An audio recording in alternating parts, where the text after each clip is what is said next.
भारत जिस तरह से अपनी जीडीपी और महंगाई को मापता है, उसमें कुछ बड़े बदलाव हो रहे हैं। चलिए इसे फटाफट समझते हैं। सोचिए, अगर आप 2011 के चश्मे से आज की दुनिया को देखेंगे तो तस्वीर थोड़ी धुंधली ही लगेगी, है ना? बस कुछ ऐसा ही भारत की अर्थव्यवस्था के साथ हो रहा है। इसीलिए सरकार अब इसे मापने के पैमाने ही बदल रही है। तो सबसे पहली बात, फरवरी 2026 से जीडीपी और जो रिटेल महंगाई होती है, जिसे हम सीपीआई कहते हैं, उसके आंकड़े एक नई सीरीज के साथ आएंगे। मतलब अब जीडीपी को 2022-23 के बेस ईयर पर गिना जाएगा और महंगाई को 2024 के।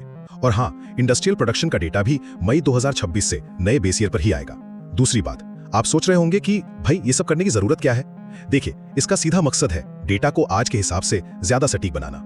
पिछले 10-12 सालों में हम सबकी कमाई बढ़ी है, तो अब हम सिर्फ खाने पीने पर ही नहीं बल्कि एजुकेशन, हेल्थ और एंटरटेनमेंट जैसी चीजों पर भी तो ज्यादा खर्च कर रहे हैं। तो बस अब महंगाई की गिनती में खाने की चीजों का वेटेज शायद कम होगा और इन नई जरूरतों को ज्यादा अहमियत दी जाएगी। और आखिर में ये सिर्फ कोई टेक्निकल बदलाव नहीं है, इसका सीधा असर उन आर्थिक नीतियों पर पड़ेगा जो हम सबकी जिंदगी पर असर डालती हैं। सोचिए, अगर रिजर्व बैंक के पास महंगाई का ज्यादा सही डेटा होगा तो वो ब्याज दरों पर बेहतर फैसले ले पाएगा।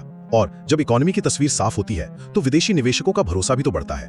तो कुल मिलाकर ये बदलाव भारत की आर्थिक तस्वीर को और भी ज्यादा साफ और असली बनाने की बहुत बड़ी कोशिश है।